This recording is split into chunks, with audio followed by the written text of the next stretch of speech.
महत्वाकांक्षी बहू। आगे बढ़ने की चाह रखना कोई गलत बात नहीं है, लेकिन क्या हो जब महत्वाकांक्षा इतनी बढ़ जाए? बहू, ये नौकरी ही करती रहेगी या कुछ घर का काम भी करेगी? जब देखो बस अपने ऑफिस का काम करती रहती हो। मम्मी जी, आप नहीं जानती मैंने यहाँ तक पहुँचने के लिए कितनी मेहनत की है। मेरा हमेशा से सपना था कि मैं खूब पैसे कमाऊं, बड़ी गाड़ी में घूमूं और बड़े बंगले में रहूं। घर का काम तो नौकर करते हैं, जैसे आप। जैसे मैं? क्या जानती है तू मेरे बारे में? मैंने इस घर को अपने पसीने से खड़ा किया है। घर पसीने से नहीं, पैसे से खड़ा होता है मम्मी जी, जो मैं कमा रही हूँ। समझी? लंबी गाड़ी, महंगे फोन और कपड़े, ये सब चाहिए मुझे। लेकिन बहू, अगर तुम नौकरी नहीं भी करोगी ना तो भी तुम्हें ये सब चीज मिल जाएगी। मेरा बेटा सब कुछ तो दे रहा है, कोई कम पैसे तो वो भी नहीं कमाता। उसकी कमाई देखकर ही तो फंसाया था तूने, याद है ना? वरना उसके लिए संस्कारी रिश्तों की कमी नहीं थी। संस्कारी भी फेल है सरकारी वाली के पीछे। मम्मी जी, ये सब तो मैं भी जानती हूँ, लेकिन मैं ये सब अपने कमाए पैसों से चाहती हूँ, ना कि अपने पति के पैसे। और मैं भी ऑफिस जाना चाहती हूँ, काम करना चाहती हूँ। मैं भी चाहती हूँ कि लोग मेरे आगे पीछे मैम मैम करके घूमें और मैं उनको बॉस बनकर ऑर्डर दूं। You know, work like a man. Like a man? अरे लाइक अ मैन बनने के चक्कर में बहू वुमन भी ना रह जाओ। अरे क्यों बहू, मैं जानती हूँ तू बहुत महत्वाकांक्षी है, लेकिन तू अपने सपनों के लिए अपने परिवार को भूल जाएगी क्या? और अगर आगे बढ़ने की इतनी ही चाह थी तो शादी क्यों की? बस कीजिए मम्मी जी, बहुत थक गई हूँ मैं, मुझे आराम करना है। और मेरा खाना प्लीज मुझे मेरे कमरे में ही दे देना, मैं वहीं खाऊंगी। ये कहकर बहू चली जाती है अपने कमरे में। अगले दिन, मम्मी, टीचर ने आपको स्कूल में बुलाया है। मुझे? लेकिन क्यों, क्या हो गया? वक्त नहीं है मेरे पास। वैसे हुआ क्या है? फीस तो मैं समय से दे रही हूँ, और क्या चाहिए इन स्कूल वालों को? मम्मी, इस बार मेरे एग्जाम्स में नंबर कम आए तो मैम आपसे मिलना चाहती है। नंबर कम आए हैं तो और पैसे ले लें। क्या है ये, वक्त खराब करते रहते हैं। नंबर कम आए हैं? अरे तभी तो मैं तुझे बोलती रहती हूँ पढ़ ले, और तू है कि पूरा दिन बस वीडियो गेम। देख बहू, तेरे ध्यान न देने का नतीजा इसके नंबर कम आने लग गए हैं। मम्मी जी, कोई बात नहीं है, अभी वो बच्चा है और स्कूल टाइम में ऐसा होता रहता है, समझ जाएगा। वैसे भी हम लोग कमाकर इतना पैसा जमा कर देंगे कि ये बैठ कर खाएगा तो भी खत्म नहीं होगा। बहू, अगर तेरे यही तेवर रहे तो मुझे डर है कि कहीं गोलू तुम्हारे हाथ से ना निकल जाए। इसलिए घर पर ना सही बच्चों पर तो थोड़ा ध्यान दो। मम्मी जी, आप फिक्र मत कीजिए, मैं सब संभाल लूंगी। चलिए ऑफिस के लिए निकलती हूँ। हाथ से बच्चा निकले ना निकले, आप मुझे ऑफिस से जरूर निकलवा देंगी। मैं निकलवा दूंगी? अरे तेरी हरकतें, इसे तो कहना ही बेकार है। लगता है अब विक्रम ही इससे बात करेगा। सास बेटे को फोन करके सारी बात बता देती है। हाँ माँ, तू सही बोल रही है। आखिर हम काम तो मुन्ने के लिए ही कर रहे हैं। अगर वही ठीक नहीं निकला तो मैं बात करता हूँ उससे।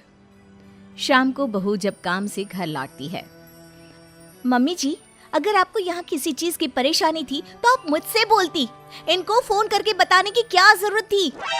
क्योंकि तू मेरी बात सुनने को तैयार ही कहाँ होती है। तुझे तो केवल अपने काम की पड़ी होती है। मैंने अपनी परेशानी अपने बेटे को बता दी, अब वही सब यहाँ आकर संभाल सकता है।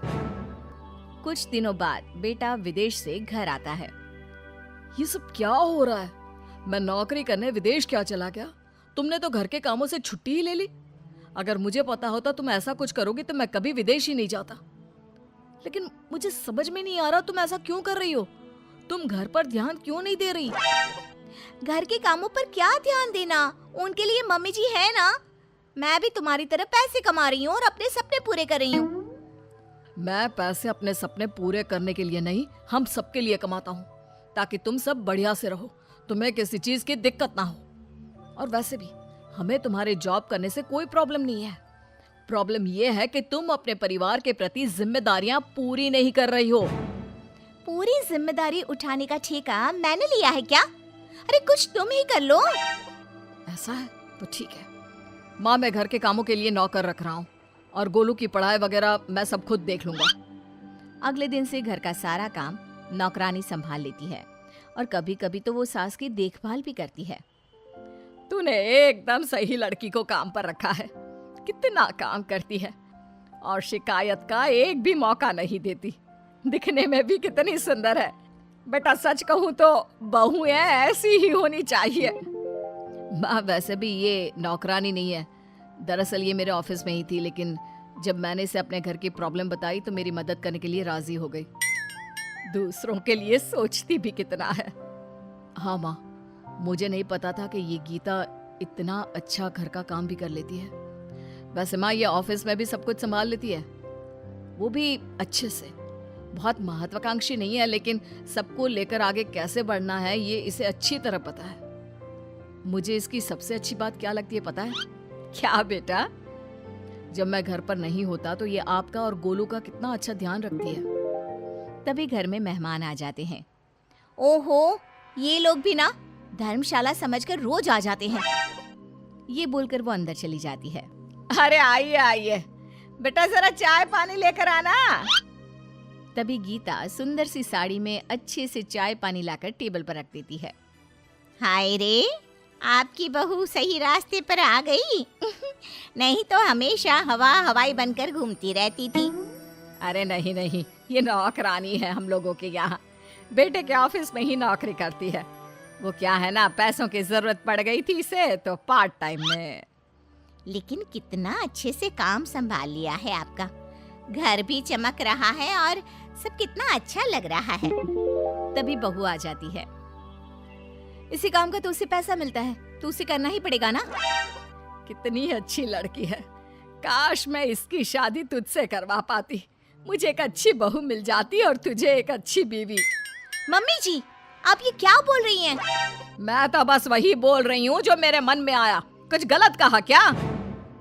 ये सुनकर बहू उठकर अंदर चली जाती है और सोचने लगती है, आज मम्मी जी ऐसा बोल रही हैं, कल को मम्मी जी ने ऐसा कुछ सच में कर दिया तो मेरा क्या होगा? वैसे भी मम्मी जी मेरे से परेशान रहती हैं और मम्मी जी ने इनको दूसरी शादी के लिए मना लिया तो नहीं, मैं ऐसा कुछ नहीं होने दूंगी। मैं इनको एक अच्छी बहू, बीवी और माँ बनकर दिखाऊंगी। उस दिन के बाद से बहू अपने परिवार का ख्याल रखना और एक अच्छी बहू, बीवी और माँ बनना शुरू कर देती है।